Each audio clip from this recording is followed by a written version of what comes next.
관세음보살, 국내외 시청자 여러분 반갑습니다. 불자님들의 가정에 행복이 깃들고 모든 소구 소망이 성취되시길 축원드립니다. 본문 시작에 앞서 제가 만든 한자성어를 하나 소개해 드리겠습니다. 불심지속, 행복불퇴라. 불심이 지속되면 행복은 물러가지 않는다입니다. 예, 그렇습니다. 우리 유튜브 불교대학에 함께 하시는 모든 불자님들은 이미 신심장한 불심 깊은 불자들이니만큼 모두가 영원히 행복하실 것입니다. 사랑하는 이들의 행복을 위해서라도 우리 채널을 많이 홍보해 주시고 본문 영상들을 공유해 주시길 바랍니다. 오늘은 단문단답 시간입니다. 첫 번째 질문입니다. 긴 편지 질문입니다. 제가 요점만 좀 정리하였습니다. 저는 법화경 사경을 하고 있습니다. 사경하면서 발언문을 읽습니다. 그런데 해오다가 중간에 해야 할 발언 내용이 새롭게 생길 때는 어떻게 해야 하는지요? 예를 들어 가족 중에 해외로 나가는 일이 생겨 꼭 기도해 줘야 할 경우가 갑자기 생겼다면 평소 발언문 뒤에 추가하면 될까요? 아니면 평소 발언문을 빼고 해외 나간 가족의 발언만 해야 할까요? 예, 사경할 때 발언문을 지어서 읽으면 아주 좋습니다. 발언문은 그날 사경하기 전과 후에 읽으시면 됩니다. 그런데 갑자기 특별한 일이 생겨서 꼭 발언을 해야 할 경우에는 기존의 평소 발언문 앞이나 뒤에 내용을 추가해 넣어서 읽으시면 됩니다. 평소 하던 발언문은 그대로 유지하면서 특별한 일로 인한 그 내용을 첨가하시라는 말입니다. 제가 이미 법문한 기도 성취가 더 분명해진다. 이 영상물을 찾아서 들어보시길 바랍니다. 예, 두 번째 질문입니다. 역시 편지글입니다. 조계종이라고 하는데 스님들이 무당처럼 점을 치는 절이 있습니다. 그래도 되는지요? 예, 정통 조계종절에서는 점을 치지 않습니다. 불교는 운명론이 아닙니다. 정통수행과 의지력으로 운명은 개척될 수 있다는 말씀을 드립니다. 제가 이미 법문한 내 운명을 바꾸는 길, 사주팔자를 초월해버려라. 새해 운명, 신수 잘 보는 비법 있다. 이런 법문들을 좀 찾아서 꼭 좀 들으시길 바랍니다. 예, 세 번째 질문입니다. 스님, 결혼 후에 사고가 너무 잦아서 이상하다 싶어 궁금하던 차에 시댁 쪽에 빙의된 친척이 있다는 얘기를 들었습니다. 사고가 많이 나는 것이 빙의된 가족 때문인지요? 요즘 와서 다니는 절에 시댁 조상 영가들을 지장제일 기도에 올렸더니 교통사고가 많이 줄었습니다. 그 덕분인지요? 예, 시댁 조상 영가들을 지장제일에 올려드린 것은 아주 잘한 일입니다. 사고가 줄어든 것이 그 덕분일 수 있습니다. 한편 시댁에 빙의된 친척이 있어서 사고가 많이 난다라는 생각이 들면 그 친척을 만나지 말길 바랍니다. 빙의된 친척의 기운으로 사고가 자주 날 수도 있습니다. 사고가 계속 나는 경우에는 제가 연불독송한 금강경을 들으면서 따라 독송하되 하루 최소 서너 번은 해야 합니다. 제가 이미 법문한 지장제일 챙기시면 아주 좋습니다. 망자는 후손의 정성을 다 안다. 이 영상물도 한번 들어보시길 바랍니다. 예, 네 번째 질문입니다. 같이 살지 않는 시어머니가 무속인 집에 다니길 좋아합니다. 그래서 저는 우학 스님의 법문을 캡처해서 보내드리고 있습니다. 그런데 시댁의 이모님이 신기가 있는데 점집에도 수시로 들락거립니다. 그 때문인지 결혼한 이후로는 제가 하는 사업이 잘 안 됩니다. 그 영향일 수도 있을까요? 제 자식에게까지도 나쁜 기운이 뻗칠까요? 예, 시어머니를 비롯 시댁의 이모님은 점집 딴 얘기를 삼가하는 게 좋겠습니다.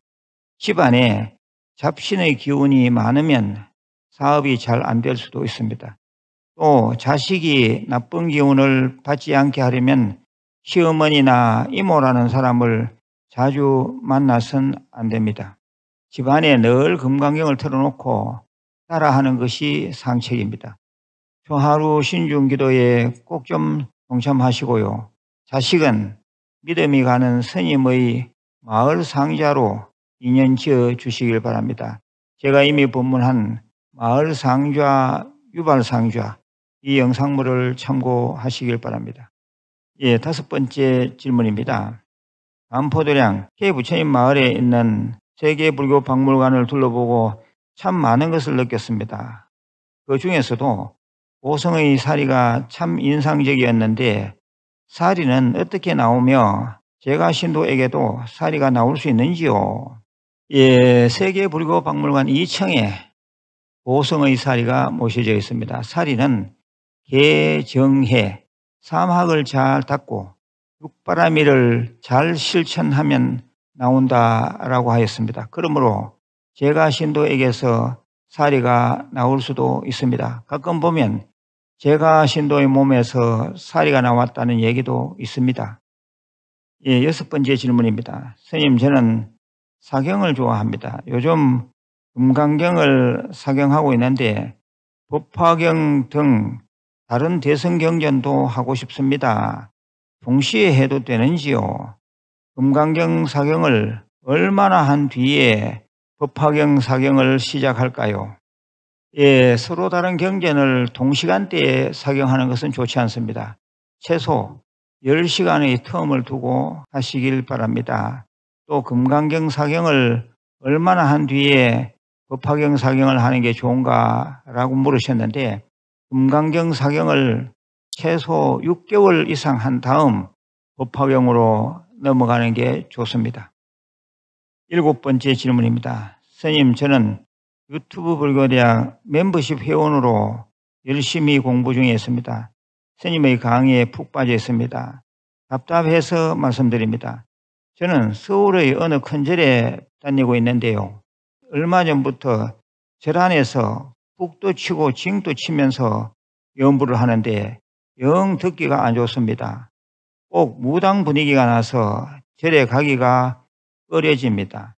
예전에는 목통만 쳐도 기도 잘 되고 천도제 잘 지냈는데 절 집안에서 왜 그러는지 이해가 안 갑니다. 스님, 어떻게 해야 할까요? 예, 가끔 받는 질문입니다. 절에서 푹 치고 칭 치면 너무 어수선한 것이 사실입니다.